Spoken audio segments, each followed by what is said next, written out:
وغلظ علیہم، ان پہ سختی کرو. سختی کا مطلب یہ نہیں کہ ڈنڈا اٹھا کے ان کے پیچھے چلو، مراد اس سے یہ ہے کہ فرم رویہ اختیار کرو، ان کی باتوں میں نہ آؤ.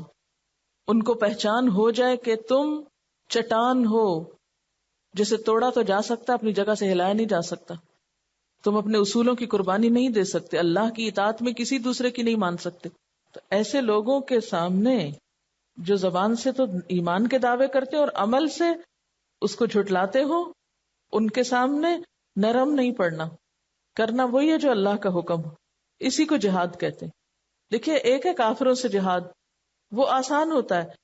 ان سے جہاد جو بظاہر مسلمان ہیں اور پھر اسلام پہ نہ چلنے دینا چاہتے ہیں، ان سے معاملہ کرنا زیادہ مشکل اور کٹھن ہے یا نہیں؟ تو ان سے معاملہ کرتے وقت جہاد میں ان کی گردنیں نہیں اڑانی، ان سے تعلق نہیں کاٹنے، لیکن اصول پہ قائم رہنا. فرمایا وغلظ علیہم، ان پہ سختی کیجیے، ان کا ترنے والا نہیں بنیے. سختی کی ضرورت، سختی سے مراد بدتمیزی نہیں ہے، مراد استقامت ہے اور ان کی بات نہ ماننا ہے. ومأواہم جہنم، اور ان کا ٹھکانہ بھی جہنم ہے. یعنی صرف ایمان کے زبانی دعوے سے جنت نہیں ملتی جب تک کچھ کر کے نہ دکھاؤ. وبئس المصیر، اور وہ بہت برا ٹھکانہ ہے. اب اس بات کو اللہ تعالیٰ مثال سے سمجھا رہے ہیں. ضرب اللہ مثلا للذین کفروا امرأۃ نوح، بیان کی اللہ نے ایک مثال ان لوگوں کے لیے جنہوں نے کفر کیا. کس کی؟ امرأۃ نوح، نوح علیہ السلام کی بیوی کی. وامرأۃ لوط، اور لوط علیہ السلام کی بیوی کی. اب اس صورت میں بیویوں کا ذکر بہت ہے، خواتین کا ذکر بہت ہے. اور مثل کا کیا مطلب ہے؟ کسی کی ایسی حالت بیان کرنا جس میں دوسرے کے لیے کوئی سبق ہو. تو نوح علیہ السلام اور لوط علیہ السلام کی ایسی بات بیان کیجئے جس سے کافر لوگوں کو سبق حاصل ہو. کیا؟ کانتا تحت عبدین من عبادنا صالحین، وہ دونوں عورتیں ہمارے دو نیک بندوں کی بیویاں تھیں، ان کی زوجیت میں تھی، پیغمبروں کی بیویاں تھیں. لیکن ان دونوں کا قصور کیا تھا؟ فخانتاہما، انہوں نے اپنے شوہروں سے خیانت کی تھی. خیانت سے مراد یہاں عصمت میں خیانت نہیں، کیونکہ کسی نبی کی بیوی کبھی بدکار نہیں ہوئی. خیانت سے مراد اپنے شوہروں پر سچا ایمان نہ لانا ہے. پیچھے منافقین کی بات ہے نا. تو ان دو ازواج کے اندر بھی کیا تھی؟ ایک طرح کی منافقت تھی، کیونکہ امانت میں خیانت منافقت کی علامت ہوتا ہے نا. اور یہاں کس امانت میں خیانت مراد ہے؟ دین پر عمل کرنے کے معاملے میں جو پابندیاں عائد ہوتی تھی. ان دونوں کی ہمدردیاں اپنے شوہروں سے زیادہ اپنی قوموں کے ساتھ تھی، اپنی برادری اور خاندان کے ساتھ تھی جو دین پر نہ تھے. نوح علیہ السلام کی بیوی اپنے شوہر کے بارے میں کہتی کہ یہ مجنون ہے، دیوانہ ہے. لوط علیہ السلام کی بیوی اپنے قوم کو گھر آنے والے مہمانوں کی اطلاع دیتی. اسی لیے جب فرشتے آئے تو قوم کو کیسے پتا چلا کہ ان کے گھر فرشتے آئے؟ کیونکہ فرشتے کوئی عام گزرگاہ یا سڑک سے تو ہو کر نہیں آئے تھے، وہ تو اچانک آئے تھے. کسی کو خبر نہیں تھی باہر کے اندر فرشتے ہیں. تو باہر والے جو چڑھ دوڑے تھے، کس نے بتایا تھا؟ بیوی نہیں بتایا تھا، کیونکہ گھر کا بھیدی لنکا ڈھائے. تو راز فاش کرنا خیانت ہے. یہاں بھی راز فاش کرنا خیانت ہے، اسی خیانت کا ذکر ہے یہاں پر. تو بنیادی طور پر ان دونوں عورتوں کا قصور کیا تھا؟ یہ اپنے شوہروں کی چغلیاں کھاتی تھی، شوہر کی غیر موجودگی میں ان کو برا بھلا کہتی تھی. یہ بھی ایک بہت بری عادت ہوتی. آپ کا 100 اختلاف ہو گھر میں، ہر گھر میں کچھ نہ کچھ اونچ نیچ ہوتی ہے، ایک دوسرے سے اختلاف ہوتا ہے، لڑائی جھگڑا ہوتا ہے. لیکن اس سے بدترین بات کیا ہے کہ انسان گھر سے نکلے اور لوگوں کے بیچ میں بیٹھ کے اپنے ہی شوہر یا بیوی کی برائیاں بیان کرنے لگے. بعض لوگوں کو آپ نے دیکھا ہوگا نا، وہ برسر مجلس شروع ہو جاتے ہیں، میرا شوہر ایسا ہے اور میری بیوی ایسی. یہ انتہائی ناپسندیدہ اور بد اخلاقی پر محمول بات ہے. کچھ بھی ہو، لیکن دونوں ایک دوسرے کے رازدان ہیں، دونوں ایک دوسرے کے پردہ دار ہیں، ایک دوسرے کے عیب چھپانے والے ہیں. اس سے بہت زیادہ خرابیاں ہوتی ہیں. اور خصوصاً بچیوں کو میں یہ تلقین کروں گی، شادی کے بعد شروع میں جب ایک دوسرے کے لیے دونوں نئے ہوتے ہیں، بہت سی باتوں سے اختلاف ہو سکتا ہے، بہت سی باتیں پسند نہیں بھی ہو سکتی. ان کو آپس میں ہی سلجھانا چاہیے، نہ کہ گھر سے نکال کے دوستوں کو بتانا شروع کر دے انسان، اور دوستوں سے آگے پھر عام لوگوں کو، رشتہ داروں کو، ماں باپ کو، ہر جگہ ایک پروپیگنڈا شروع کر دیا. اس سے اپنی ہی عزت جاتی ہے. اور لوگوں کی نگاہ میں بھی ایسی عورت بہت بدنام ہوتی ہے کہ اس کا کیا کہنا ہے، یہ تو اپنے شوہر کی وفادار نہیں، ہماری کہاں سے ہوگی. اگر کاؤنسلنگ کرنی ہی ہو، مشورہ کرنا ہی ہو، تو کسی انتہائی رازدار اور سمجھدار اور مخلص امانت دار شخص سے جو آپ کی بات پھر برسر مجلس نہ اچھالے اور تعلقات کو مزید خراب نہ کرے. فخانتاہما، ان دونوں نے اپنے شوہروں سے خیانت کی. فلم یغنیا عنہما من اللہ شیئا، تو وہ اللہ کے مقابلے میں ان کو کچھ بھی کام نہ آ سکے. یعنی نوح علیہ السلام اور لوط علیہ السلام دونوں باوجود اس کے کہ وہ اللہ کے پیغمبر تھے، مقرب ترین بندوں میں سے تھے، لیکن اپنی بیویوں کو عذاب سے نہ بچا سکے. وقیل ادخلا النار مع الداخلین، اور دونوں سے کہہ دیا گیا کیا؟ آگ میں داخل ہونے والوں کے ساتھ تم دونوں بھی داخل ہو جاؤ. اس سے ایک اور حقیقت کی طرف بھی اشارہ ملتا ہے کہ مرنے کے فوراً بعد ہی جنت یا جہنم کا مزہ آنے لگتا ہے انسان کو. یعنی موت کے وقت ہی ان کو ان کا انجام بتا دیا گیا، ان کا ٹھکانہ دکھا دیا گیا. تو کافروں کے لیے یہ مثال بطور خاص یہاں بیان کی گئی ہے. اور نوح علیہ السلام اور لوط علیہ السلام اپنی بیویوں کو نہیں بچا سکتے، حالانکہ وہ اللہ کے پیغمبر تھے. ہم سب کے لیے سبق ہے، والدین ہوں یا شوہر ہوں، کتنے بھی نیک اور مقرب ہوں، ہمارے کام نہیں آ سکتے جب تک ہم خود اپنے لیے کچھ نہیں کریں گے.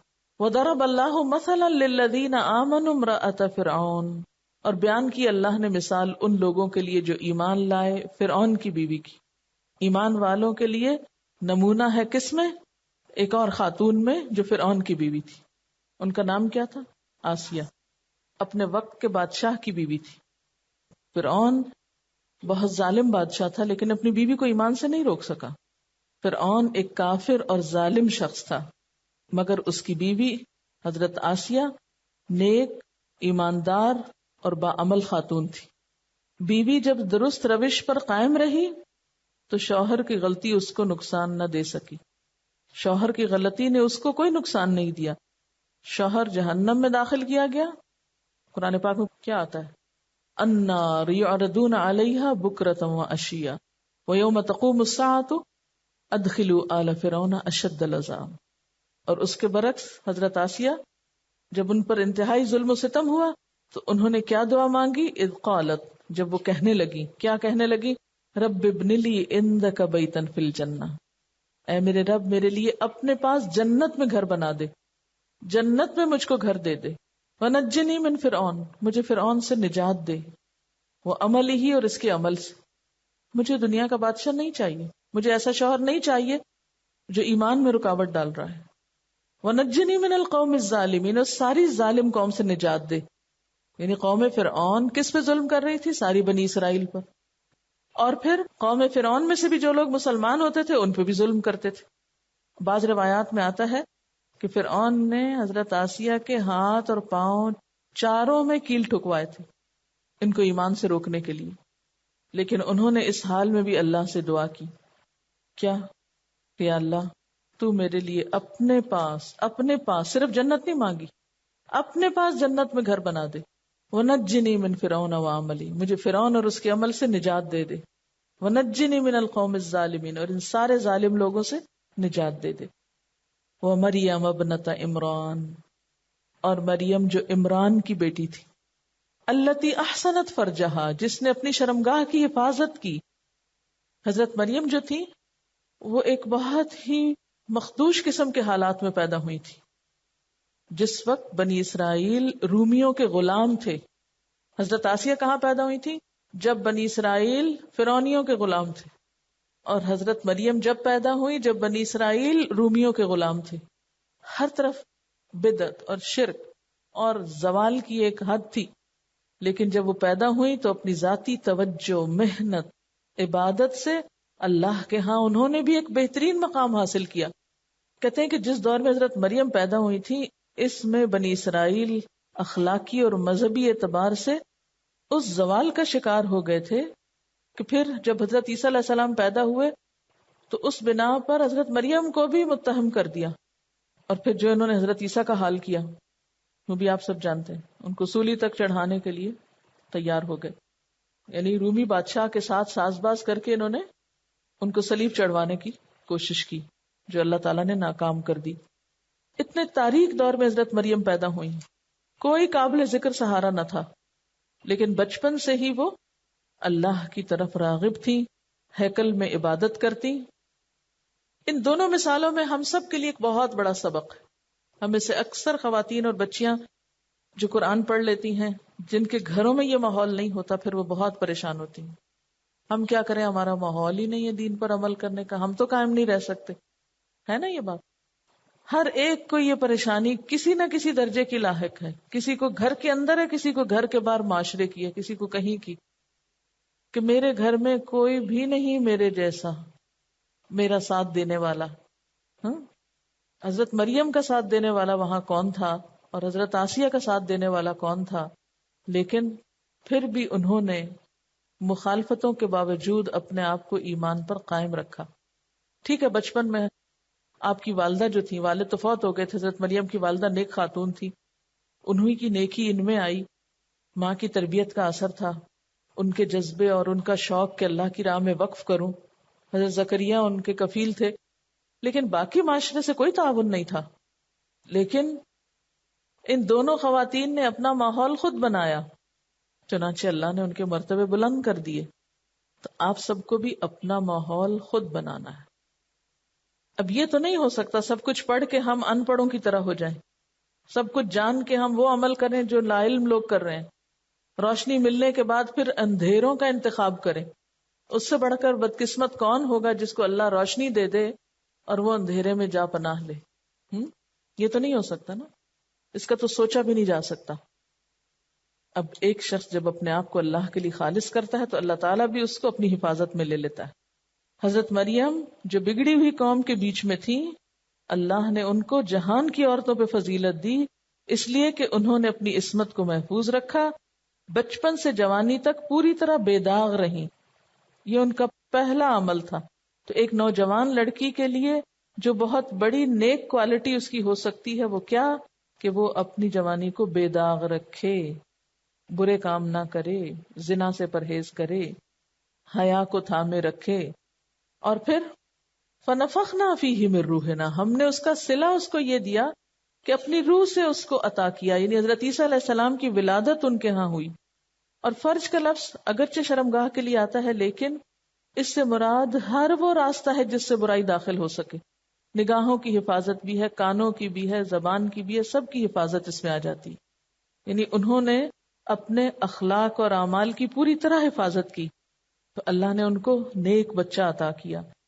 ایک عورت آئندہ نسل کو پروان چڑھاتی ہے نا، اگر وہ خود بد اخلاق ہوگی تو بچے بھی ویسے ہی ہوں گے، اگر وہ خود دین سے دور ہوگی تو بچے بھی دور ہوں گے. وَصَدَّقَتْ بِكَلِمَاتِ رَبِّهَا، اور اس نے اپنے رب کے کلمات کی تصدیق کی. یہ کون سے کلمات ہیں جن کی تصدیق کی؟ کہتے ہیں کہ کلمات سے مراد صحیفے ہیں، وہ کتبی اور کتابوں کی، یعنی معروف آسمانی کتابیں، انجیل، زبور، تورات وغیرہ ہیں. اور ویسے بھی جبریل علیہ السلام نے آ کر جو کہا، جیسے کہا، جو اللہ تعالیٰ نے حکم دیا اس بچے کی پیدائش سے پہلے، بعد، پرورش میں، سب چیزوں پر اسی طرح عمل کرتی رہی. صدقت کا مطلب ہے عمل سے تصدیق. اور ایک اور چیز بھی انڈائریکٹلی پتہ چل رہی ہے نا کہ کتاب سے تعلق تھا ان کا، لا علم نہیں تھی. تو جس کا تعلق کتاب سے باقی رہتا ہے پھر وہ اپنے دین ایمان کو محفوظ رکھتا ہے. وَكَانَتْ مِنَ الْقَانِتِينَ، اور وہ قانتین میں سے تھی. قانتین سے مراد ہر لمحہ اپنے رب کا دھیان رکھتی تھی، سخت سے سخت آزمائش میں بھی اللہ کے احکام مانتی تھی. اور ان کے خاندان میں کچھ اور لوگ بھی قانت تھے، and she was one of them. کانت من القانتین، یعنی برے لوگ تھے جہاں معاشرے میں، وہاں نیک لوگ تھے، ان کا شمار نیک لوگوں میں ہوتا تھا. حدیث میں آتا ہے مردوں میں کامل تو بہت ہوئے ہیں مگر عورتوں میں کامل صرف فرعون کی بیوی آسیہ اور عمران کی بیٹی مریم اور خدیجہ بنت خویلد. اور عائشہ کی فضیلت عورتوں پر ایسے ہے جیسے سرید کو تمام کھانوں پر فضیلت حاصل ہے.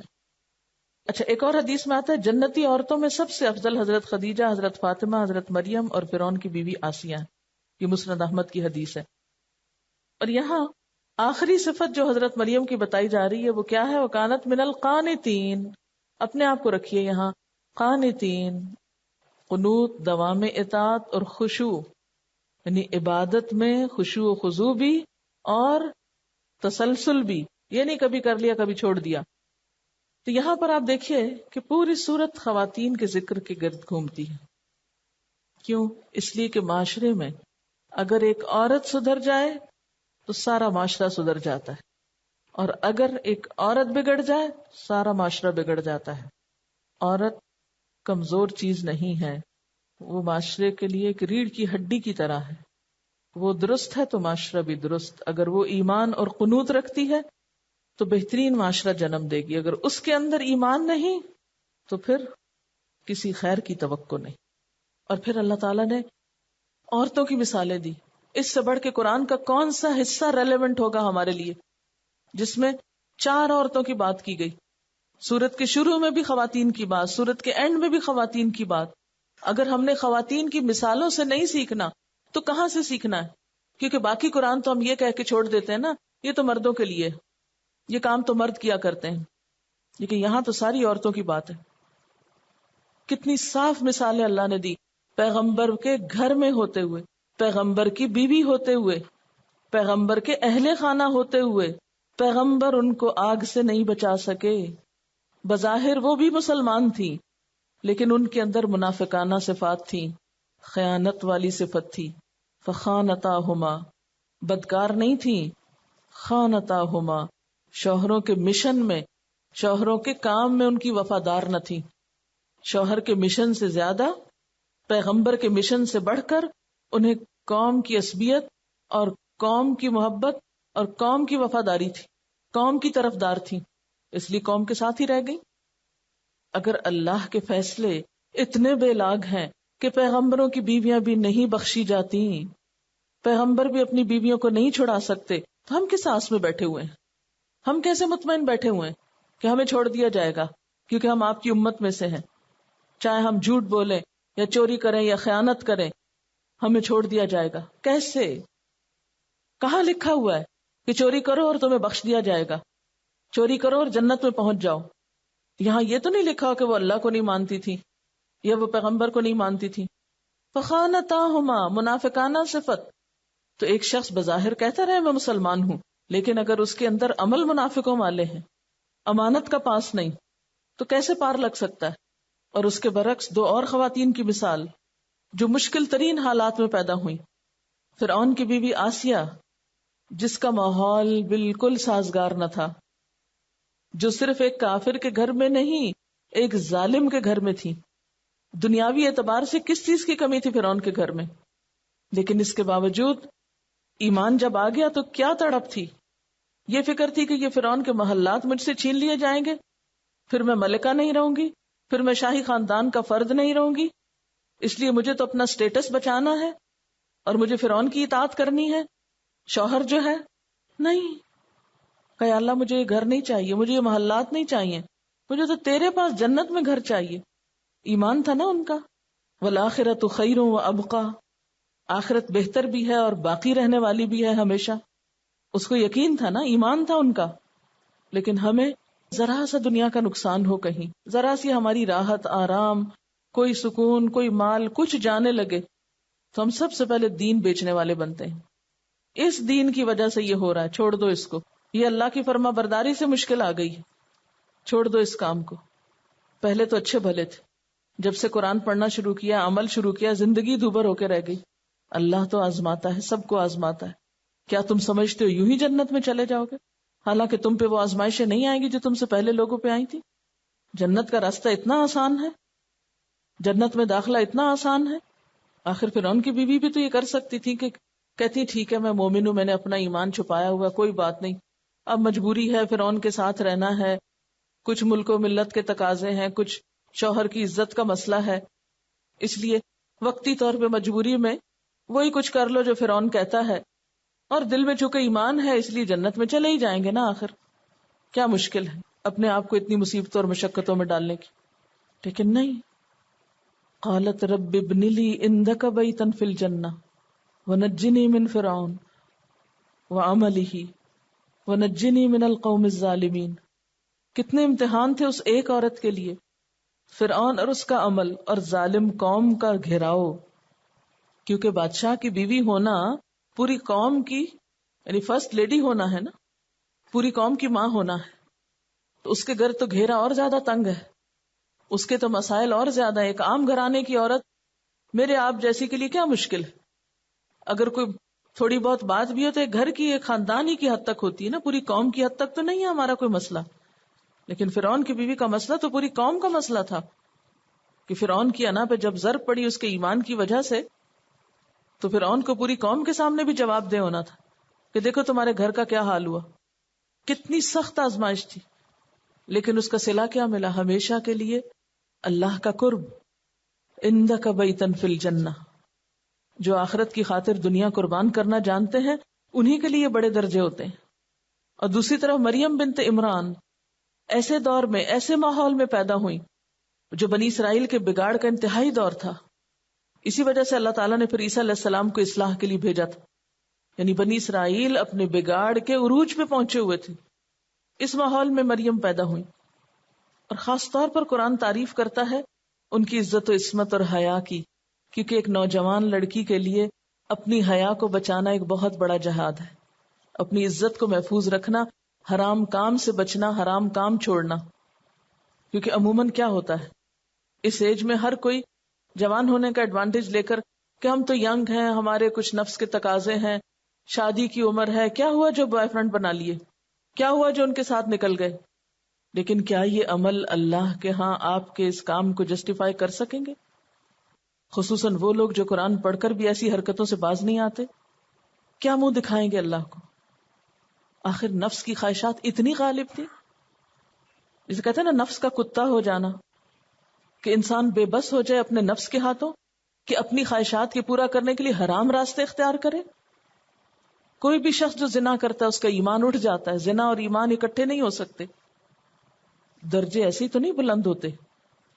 وَمَرْيَمَ ابْنَتَ عِمْرَانَ الَّتِي أَحْصَنَتْ فَرْجَهَا. کتنی صاف بات کی گئی کہ جس نے اپنے آپ کو محفوظ رکھا، اپنے آپ کو بچا کے رکھا، تو ہم نے اسے کیا صلہ دیا؟ فَنَفَخْنَا فِيهِ مِن رُوحِنَا. ہم نے اپنی روح سے اس میں پھونکا. وَصَدَّقَتْ بِكَلِمَاتِ رَبِّهَا. ہم سوچتے ہیں کہ عورتوں کے لیے پڑھنا پڑھانا کیا کام، قرآن پڑھنا یا اللہ کی کتاب پڑھنا عورتوں کے لیے تو نہیں ہے، یہ تو شاید ہمیں ایسے ہی زبردستی بہلا پسلا کے تو اس کام میں باندھ دیا گیا ہے. وہ ہزاروں سال پہلے مریم کی مثال اللہ تعالیٰ قرآن پاک میں دے رہے ہیں. صدقت بکلمات ربہا وکتبہ. کتب کی بات ہو رہی ہے کہ اللہ کے کلمات یعنی صحائف، صحیفوں اور کتابوں کی تصدیق کی. اور تصدیق کسی چیز کی کیسے کرتے ہیں؟ آنکھیں بند کر کے. اگر آپ کو کسی چیز کو ویریفائی کرنے کا کہا جائے یا تصدیق کرنے کا کہا جائے تو آپ پڑھے بغیر کر سکتے ہیں. ایک کاغذ کی بھی تصدیق پڑھے بغیر نہیں کی جا سکتی. کہاں ساری کتابوں کی تصدیق؟ کیونکہ جب وہ دنیا میں آئی تھی ابھی انجیل تو نہیں آئی تھی، تورات و زبور تھی اور باقی پیغمبروں کے صحیفے، ان سب کی انہوں نے تصدیق کی. تصدیق کا مطلب کیا ہوتا ہے؟ زبان سے بھی تصدیق اور عمل سے بھی تصدیق. یعنی ان کتابوں کو جانتی بھی تھی تبھی ان پہ عمل کرتی تھی نا، بغیر جانے عمل کیسے ہو سکتا ہے؟ ہم کوئی بڑا احسان نہیں جتا رہے اللہ تعالیٰ پر یا اللہ کے بندوں پر کہ ہم سے کیوں یہ سب کچھ پڑھایا جا رہا ہے اور پڑھنے کے بعد کیوں کہا جا رہا ہے اوروں کو بھی پڑھاؤ اور اوروں تک بھی پہنچاؤ. یہ تو مردوں کے کرنے کا کام ہے. وَكَانَتْ مِنَ الْقَانِتِينَ. اور وہ فرما بردار لوگوں میں سے تھی، اطاعت گزار لوگوں میں سے تھی، قانتین میں سے تھی، جن کے اندر عاجزی ہوتی ہے، خشوع و خضوع ہوتا ہے، تکبر نہیں ہوتا، جو جھکے ہوئے ہوتے ہیں، جو ہمیشہ فرما بردار رہتے ہیں. کتنا بڑا ٹائٹل ہے جو ایک لڑکی کو دیا. یہ ان میرڈ لوگوں کے لیے مریم بنت عمران کی مثال بہترین مثال ہے، اور شادی شدہ خواتین کے لیے فرعون کی بیوی آسیہ کی مثال بہترین مثال ہے. عورت کے اوپر یہ دو ہی وقت ہوتے ہیں نا آزمائش کے. شادی کے بعد شوہر کی آزمائش ہوتی ہے، شادی سے پہلے ماں باپ کی اور ماحول کی ایک آزمائش ہوتی ہے. ماحول میں اٹریکشنز ہوتی ہیں، بگڑنے پھسلنے کے زیادہ خدشات ہوتے ہیں. اللہ نے دونوں رول ماڈل سامنے لا کے رکھ دیے ہیں. کوئی بھی بہانہ نہیں کر سکتا، نہ شادی شدہ اور نہ غیر شادی شدہ. سب اپنا اپنا مقام پہچان لیں، سب اپنی اپنی ذمہ داری دیکھ لیں کہ اگر نفس کے جذبات غالب ہے یا معاشرے کا پریشر ہے یا پیئر پریشر ہے اور وہ آپ کو گھسیٹے کھینچے چلے جا رہا ہے اللہ کے دین سے دور اور ذلت کے گڑھوں میں، تو کیسے سنبھلنا ہے، کس مثال کو سامنے رکھنا ہے. اور اگر شادی کے بعد شوہر کی ظلم ہے، وہ دین پہ نہیں عمل کرنے دے رہا، تو کیا کرنا ہے. مثالیں تو یہی ہیں جنت میں جانے والوں کی، نمونے تو یہی ہیں. دو نمونے لوط علیہ السلام اور نوح علیہ السلام کی بیویوں کے ہیں، اور جن کو اچھا گھرانہ ملا، اچھا ماحول ملا. آپ خود سوچیں نا، کسی بھی اچھے انسان کے ساتھ رہ کے تو انسان کا خود ہی نیکی کرنے کو دل چاہتا ہے. کتنا بدقسمت ہے وہ شخص یا وہ عورت کہ جس کا شوہر اتنا نیک ہو کہ پیغمبر ہو. یعنی کتنے لوگوں کو یہ سعادت ملی.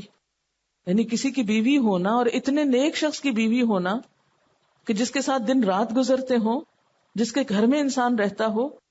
کیسے کیسے نیکی کے مواقع اور کیسے کیسی سب نیکی کے ماحول تھے آس پاس، لیکن پھر بھی دل نہیں بدلا. تو بات یہ ہے کہ اصل چیز ماحول نہیں ہے، اصل چیز ہمارا اپنا آپ ہے. اگر اندر سے اپنا دل بدل گیا نا تو فرعون کے گھر میں بھی مشکل نہیں ہے، اور اگر اندر سے دل نہیں بدلا تو پیغمبر کا ساتھ بھی فائدہ نہیں دیتا. عام انسان بےچارے کیا کریں گے ہمیں سنبھالنے کے لیے. اصل چیز دیکھنے کی یہ ہے کہ ہم خود کہاں کھڑے ہیں. تو جب تک ہم نہیں بدلیں گے، جب تک ہمارے اندر ایمان نہیں ہوگا، جب تک اپنے ساتھ کمٹمنٹ نہیں ہوگی، تو اچھے سے اچھا ماحول اور سپورٹ اور اچھے سے اچھا علم اور سب کچھ بیکار ہے.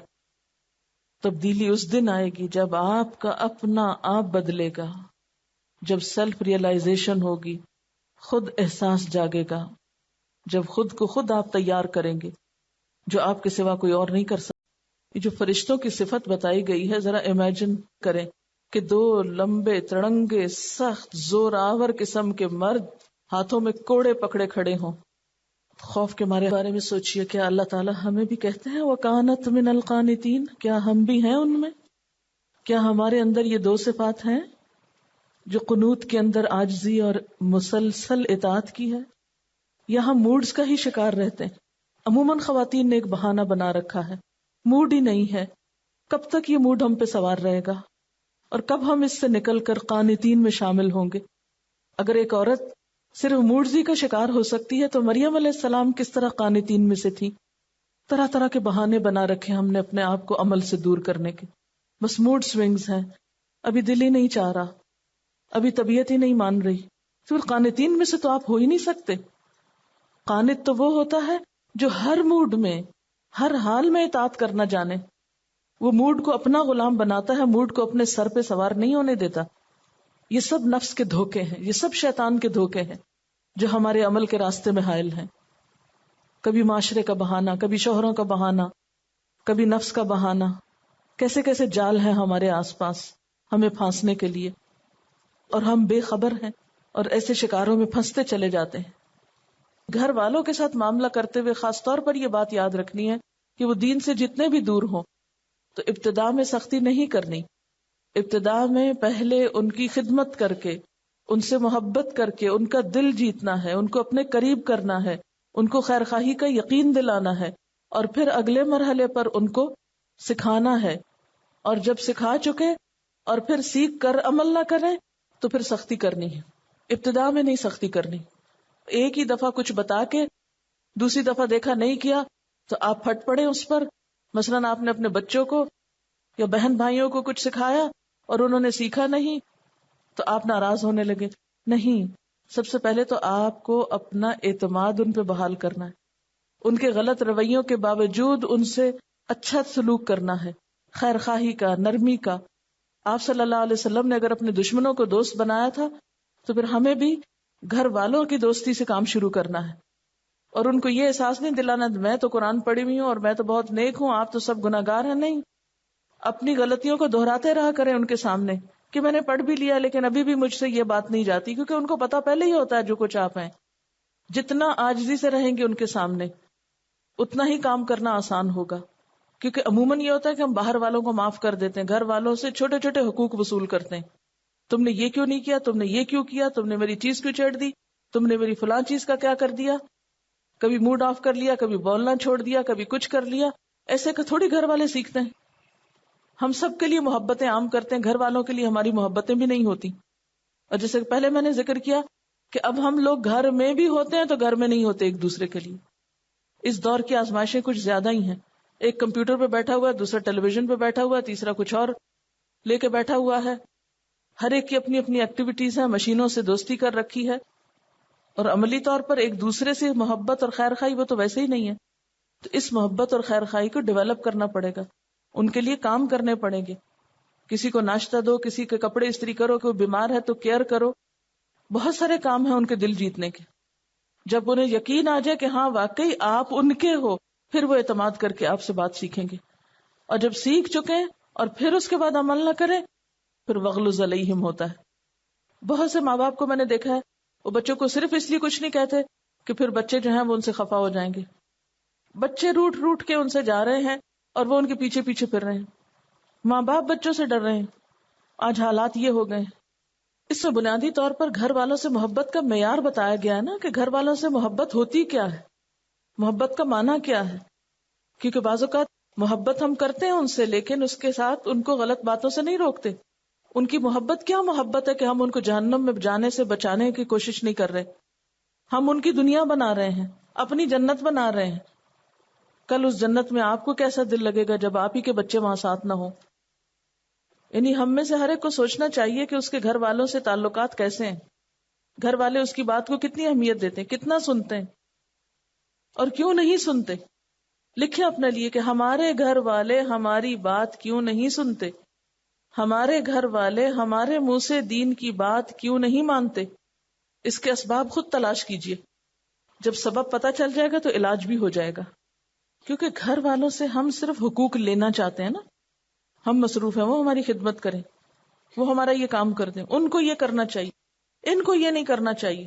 سب سے زیادہ ہم توقعات گھر والوں سے رکھتے ہیں، سب سے زیادہ ہم کرٹیسائز گھر والوں کو کرتے ہیں، حتیٰ کہ گھر والے ہمارے اس ظاہری دینداری کے رویے سے تنگ آ جاتے ہیں اور ہماری وجہ سے وہ دین سے دور ہو جاتے ہیں. گھر والے ہماری بات کیوں نہیں مانتے؟ اس میں ایک بڑا سبب یہ ہے کہ ہمارے اپنے قول فعل میں تضاد ہے. جو کچھ ہم انہیں بتاتے ہیں اس پہ خود عمل نہیں کرتے تو ہماری بات ہمیں پہ جھوٹی ہو جاتی ہے نا. ہم جو کچھ کہہ رہے ہیں وہ غیر سنجیدہ بات ہے. اگر یہ اتنی فائدے کی ہوتی تو ہم خود کر کے دکھاتے. ٹھیک ہے گھر والوں کی غلط باتوں کو مان کے انہیں خوش نہیں کرنا، لیکن پہلے ہی ہلے پہ ان کے ساتھ ہر چیز میں کنفرنٹ بھی نہیں کرنا، کیونکہ ابھی انہیں سمجھ ہی نہیں آئی، بات ان تک پہنچی بھی نہیں. تو اس کے لیے پھر دیکھنا ہوگا کہ کہاں سے درستگی کھو، کیونکہ انسان جن لوگوں کے قریب رہتا ہے ان کو پہچانتا بھی بہت ہے، ان کی کمزوریاں، کمیاں، ان کے نفسیات سب جانتا ہوتا ہے. صرف انٹرسٹ لینے کی بات ہے، توجہ دینے کی بات ہے. دلچسپی تو لیں گھر والوں میں. پہلا پوائنٹ ہے دلچسپی لینا گھر والوں میں. بہت سے لوگ جب دین کے کاموں میں مصروف ہوتے ہیں تو گھر والوں سے دلچسپی ختم ہو جاتی ہے، ساری کوششیں صرف باہر والوں کے لیے رہ جاتی ہیں. یہیں سے خرابی شروع ہوتی ہے. ان کو ہم اپنا دشمن بنا لیتے ہیں اور باہر ہمیں ایک دوسرے سے محبت مل جاتی ہے، اس کو ہم اپنے لیے بہت آنر کی بات سمجھتے ہیں، حالانکہ یہ نہیں پتا کہ خود ناکام ہے. ہم گھر والوں کو بحثوں سے قائل کرنا چاہتے ہیں. عمل سے مائل کرنا ہے، بحثوں سے قائل نہیں کرنا. کچھ بھی کہیے مت، کر کے دکھائیے. وہ آپ کو دیکھتے دیکھتے کرنے لگ جائیں گے. شیطان نے ہمارے عمل ہمارے لیے خوبصورت بنا دیے نا. ہم قرآن بھی پڑھتے ہیں، ہم اپنے گھر والوں سے زیادہ اچھے ہیں، نیک ہیں. ہم سر ڈھکتے ہیں، وہ تو سر بھی نہیں ڈھکتے. وہ ہم تو یہ کر رہے ہیں، وہ نہیں کر رہے. لہٰذا جو تھوڑا بہت کیا ہے اس پہ نازاں ہے، اس پہ مطمئن ہے، اور وہ اتنا ہمارے سامنے ہے کہ ہمیں اپنے عیب نظر ہی نہیں آتے. اپنے آپ کو خود روک کے پوچھیں. ان کا سوال یہ ہے کہ نان سیریس ایٹیٹیوڈ کو دور کرنے کا کیا طریقہ ہے. اس میں یہ ہے کہ آپ کو اپنے سے خود سوال اور اپنا حساب خود کرنا ہوگا. جیسے قرآن پاک میں آتا ہے وَلْتَنْظُرْ نَفْسٌ مَا قَدَّمَتْ لِغَدٍ. ہر شخص کو دیکھنا چاہیے، نگاہ رکھنی چاہیے کل کے لیے کیا بھیج رہا ہے. بہت سے جو بزرگان دین ہیں ان کی اگر عملی زندگی دیکھیں تو وہ اپنے نفس کا محاسبہ بہت کرتے ہیں، اپنے نفس کو خود مخاطب کر کر کے باتیں کہتے ہیں. ہم میں سے کتنے لوگ ہیں جو اپنے آپ کو خود مخاطب کرتے ہوں، اپنی غلطی کو خود سامنے رکھ کے مانتے ہوں سچے دل سے، ہاں یہ قصور تو ہے نا میرا. ہم ہو بھی تم کہتے نہیں وہ تو اس وجہ سے ہو گیا تھا نا، وہ اصل بات یہ نہیں، وہ یہ سبب بن گیا تھا، اس نے یہ غلط کام کیا تھا اس لیے مجھ سے یہ بات منہ سے نکل گئی، فلاں نے یہ کیا اس لیے میں نے یہ کر لی. ہر وقت تعویلوں میں اپنے آپ کو ہم نے پھنسایا ہوا ہے. جب تک ہم اپنے ساتھ سچے نہیں ہوتے نا، سچے ہو جائیں، ہم غلطی کو غلطی دیکھنے لگے، غلطی ہم کو نظر آنے لگے، پھر اس کو مان جائیں، پھر اٹھا کے وہ گندگی نکالیں گے نا. جب تک مانیں گے نہیں اس وقت تک نکلے گی بھی نہیں. کسی بھی نیک انسان کی بایوگرافی پڑھ لیجئے، ہسٹری پڑھ لیجئے، اس سب میں لکھا ہوگا کہ وہ اپنے نفس کو کیسے کیسے مخاطب کرتے ہیں، اپنے نفس کی کمزوریوں کو کس طرح کھول کھول کے سامنے لاتے ہیں. اذا مسہم طائف من الشیطان اذا ہم مبصرون، فوراً چکنے ہو جاتے ہیں. آخر کیا وجہ ہے کہ عبد القادر جیلانی کو وہ شیطان کا جملہ چبھ گیا کہ تمہیں تمہارے علم نے بچایا. انہوں نے کہا نہیں، علم نہیں بچا سکتا. لیکن ہم سب سمجھتے ہیں چونکہ ہم پڑھے لکھے ہمیں پتہ ہے اس لیے ہم تو بچ جائیں گے. سمجھتے ہیں یا نہیں؟ ہم تو قرآن پڑھ لیا، ہم کو پتہ چل گیا جائز ناجائز کا، اس لیے ہمیں نہیں جہنم میں چھونا. جب تک ہماری زندگی سے جھوٹ اور فریب نہیں نکلے گا نا، دھوکہ بازی نہیں نکلے گی، اس وقت تک نہیں بات بنے گی. ہم نے خود کو بھی دھوکے میں رکھا ہوا ہے اور دوسروں کو بھی دیتے ہیں. ابھی ہم اس سورۃ تحریم میں عورت کے حوالے سے پڑھ رہے تھے، تو اس میں ہم یہ دیکھ رہے تھے حضرت مریم علیہ السلام کے کردار کے حوالے سے ہمارے جو عملی طور پہ مثالیں سامنے آتی ہیں. لڑکیاں عموماً جو ہیں وہ غلط طریقے سے یا دوستی کے لیے نہیں جاتی، بلکہ ان کی انٹینشن اچھی ہوتی ہے، وہ یہی چاہتی ہیں کہ اکثر شادی کے امید پہ جو ہے وہ ان کی دوستی ہوتی ہے. لیکن چونکہ اس کا جو مقصد ہوتا ہے وہی ہماری سفلی جذبات کی تسکین ہوتی ہے، اور لڑکے جو ہیں وہ ان کو اکثر محبت کا جھانسا دیتے ہیں، جبکہ محبت میں عزت اور احترام اور تقدیس جو ہے یہ بہت ضروری چیز ہے. اگر کوئی شخص چھپ کے ملنے کو کہتا ہے یا فون کرنے کو کہتا ہے تو اس کو آپ کی عزت کا کوئی خیال نہیں ہے. اور پھر جو کچھ لوگ کہتے ہیں کہ پوچھتے ہیں سوال کہ آپ یہ بتائیں کہ لڑکے اور لڑکی کا تعلق اسلام میں کیا اس بات کی اجازت ہے اگر پاکیزہ تعلق ہو؟ تو ان کا مقصد یہ ہوتا ہے کہ شاید ان کا کوئی آپس میں اس طرح فزیکل ریلیشن نہ ہو، ویسے محبت ہو. لیکن یہ ہو ہی نہیں سکتا، کیونکہ اس کا جو مقصود ہے وہ سفلی جذبات کی تسکین ہے، اور یہ اس پہ اینڈ ہوتا ہے. اور جو لڑکیاں اس میں مبتلا ہوتی ہیں وہ اتنی ٹوٹ جاتی ہیں، ان کو سنبھالا دینا مشکل ہو جاتا ہے. پھر یہ ہے کہ اگر آپ باہر کے لوگوں کے سامنے آپ کی عزت بنی بھی رہے، لیکن آپ اپنی نظروں میں گر جاتے ہیں، آپ اپنا اعتماد کھو دیتے ہیں. تو اس چیز پہ قابو پانے کے لیے ضروری ہے کہ ہم اس کو جب پتہ چل گیا کہ یہ کام غلط ہے تو بس ایک جھٹکے سے توڑ دیں. باقی کاموں میں تو تدریج کی ضرورت ہوتی ہے نا، کہ آہستہ آہستہ آپ کوئی کام چھوڑتے ہیں، پھر وہ آپ اس کو الٹیمیٹلی چھوڑ پاتے ہیں. لیکن یہاں پہ آپ اگلے شخص کو فوراً بتا دیں کہ مجھے اللہ سے ڈر لگتا ہے، اس بات کی اجازت نہیں ہے. اگر وہ اس بات کو سمجھ جاتا ہے تو ٹھیک، اور اگر آپ سے وہ واقعی محبت کرتا ہے کوئی بھی شخص، تو وہ آپ کو تنہائی میں نہیں ملے گا، بلکہ وہ یہ نہیں چاہے گا کہ اس کے نام کے ساتھ آپ کا نام آئے، وہ صحیح راستہ اپنانے کی کوشش کرے گا. پھر یہ ہے کہ بفرض محال اگر کوئی بہت سنسیئر، ہم کہتے نہیں وہ بہت سنسیئر ہے میرے ساتھ، وہ مجھے دھوکہ نہیں دے گا، سب کی یہی ہوتی ہے، اسی اس پہ وہ ان کی باتوں میں آ جاتی ہیں. کوئی بہت بھی سنسیئر ہے اور الٹیمیٹلی شادی بھی کر لیتا ہے، تو بعد کی زندگی میں وہ شخص آپ کو احترام نہیں دے سکے گا. یہ نہیں ہو سکتا. اگر اس نے پہلے سے آپ کا اس طرح مضبوط کردار کا اس کو پتا ہوگا، وہی آپ کو احترام دے سکے گا. اور وہ جو میاں بیوی کے درمیان جو محبت کے علاوہ احترام کا تعلق ہوتا ہے وہ نہیں آئے گا، اور باقی فیملی کی جو محبت ہوتی ہے وہ بھی نہیں مل پائے گی. اور آج کل تو اتنا فتنہ عام ہو گیا ہے کہ وہ انٹرنیٹ پہ آپ کے ان باکس کے اندر اس قدر فضولیات، جیسے پیچھے ہم نے تشریح الفاحشہ میں پڑھا کہ آپ کو اپنی نظروں کی حفاظت کرنا مشکل ہو جاتی ہے. تو بچوں کو بتائیں کہ وہ یہ چیز بتائیں کھول کے کہ جہاں پہ اس کے مثبت چیزیں ہم اس کو استعمال کر سکتے ہیں، اس کے کتنے منفی چیزیں سامنے آتی ہیں. کہ آپ مطلب ایک سمجھ کے ساتھ آپ بیٹھے ہیں اور اس میں آپ کو اپنی نظروں کی حفاظت، یعنی آپ کوئی چیز ایسی آ گئی ہے کہ اس میں اتنا موقع بھی آپ کو نہیں ملتا کہ آپ اپنی نظریں بچا کے صرف آپ ڈیلیٹ کے بٹن کو دیکھ کے اس کو دبا کے بند کر دیں. تو اس میں ہمیں اپنے نوجوان نسل میں، بچوں میں، اب جو ٹین ایجر زیادہ اس پہ بیٹھتے ہیں تو بہت ہی خطرناک چیز ہے. تو ان کو ہم نے یہ شعور دینا ہے کہ آپ نے کیا چیز لینی ہے اور کیا نہیں لینی، اور اپنی نظروں کی حفاظت کیسے کرنی ہے. یعنی آپ بغیر کسی انٹینشن کے آپ کے پاس ایسی چیزیں آئی جا رہی ہیں، لیکن اگر کسی کی دلچسپی ہو جائے تو اس کے لیے پھر کیا چیز نہیں ہے. آج ہی صبح میں ای میل دیکھ رہی تھی تو اس میں ایک ایسی جنک میل جیسے آتی ہے، تو اس کے اوپر آیا ہوا تھا ایڈ hardest and dirtiest website on the net. اس کے لیے بلا رہے تھے، یعنی ڈرٹیسٹ کو کر کے وہ لوگوں کو ترغیب دے رہے تھے کہ آؤ اس کو دیکھو، اس کو کلک کرو. صرف ایک کلک کی دیر ہے. اگر آپ کے پاس یہ چیز نہیں ہے کہ مجھے یہ چیز نہیں دیکھنی، مجھے اس کو ختم کرنا ہے، تو کوئی بھی بندہ ایسی فارغ ٹائم جس کے پاس ہوگا وہ کہے گا اچھا لیٹس کلک کہ میں دیکھوں اس میں کیا ہے. تو اللہ تعالیٰ ہم سب کو محفوظ رکھے. بہت زیادہ اس پہ کام کرنے کی ضرورت ہے. اس میں 2-3 چیزیں نا، جیسے جب تک آپ کے اندر تقویٰ نہیں، خدا کا خوف نہیں، تو کوئی آپ کے سر پہ سوار رہ کے کتنا آپ کو سمجھا سکتا ہے. دوسری بات یہ کہ شوہر اور بیوی کے جو تعلقات کی بات تھی، اس میں جہاں ایک دوسرے کے ساتھ محبت اور احترام، وہاں اصل حسن اعتماد ہے. تو جب نوجوان لڑکیاں اپنی عزت و عصمت کی حفاظت نہیں کرتی تو یہ چیز ان کی زندگی بھر کے لیے سہانے روح بن جاتی. اور فرجہ ہاں میں صرف شرم گاہ نہیں، اس میں نگاہ بھی شامل ہے، اس میں باقی اعضاء بھی شامل ہے. یعنی سارے وہ ذرائع جس سے جسم کے اندر کوئی چیز داخل ہوتی ہے، چاہے کان اور آنکھیں ہوں. ایسے ہمارے پاس بہت سے کیسز آئے ہیں کہ انگیجمنٹ کے بعد والدین بھی کیئر لیس ہو جاتے ہیں، بات کرنے کو چھوڑ دیتے ہیں، اور اس کے بعد بعض اوقات انتہائی حد تک معاملات خراب ہو جاتے ہیں. حالانکہ انگیجمنٹ کے بعد ابھی سب کچھ حرام ہے جب تک نکاح نہ ہو. اور نکاح کا مطلب بھی دوستی کرنا تھوڑی ہے، کیونکہ بعض لوگ کیا کرتے ہیں، نکاح کر لیتے ہیں، پھر لڑکی لڑکے کو چھوڑ دیتے ہیں، چاہے باہر جائیں چاہے گفتگو کریں. نکاح کا مطلب ہے گھر بسانا، شادی کرنا، ایک دوسرے کی ذمہ داری لینا، ذمہ داریاں پوری کرنا. اگر شوہر نان نفقہ خرچ کرتا ہے تو بیوی کو پھر اپنی ذمہ داری نبھانی پڑتی ہے. یہ ایک اور ہمارے معاشرے میں ٹرینڈ زور پکڑتا جا رہا ہے، نکاح کر دو پھر چھوڑ دو دوستی کرنے کو، اور رخصتی نہ کرو سالوں سال. ایک تو اپنے اندر پکی گرہ لگا، یا اللہ جب تک میری جان میں جان ہے، میری ہمت ہے، میں نے تجھے نہیں چھوڑنا، تیرے دین کا کام نہیں چھوڑنا، اور راستہ تو نے مجھے دکھانا ہے، کام تو نے مجھ سے کرانا ہے. اور اللہ تعالیٰ کرواتا ہے، کوئی کچھ نہیں کر سکتا آپ کے لیے. چلیں آپ، رستہ اللہ کو دکھانا ہے. سبحانک اللہم و بحمدک، نشہد ان لا الہ الا انت، نستغفرک و نتوب الیک. السلام علیکم و رحمۃ اللہ وبرکاتہ.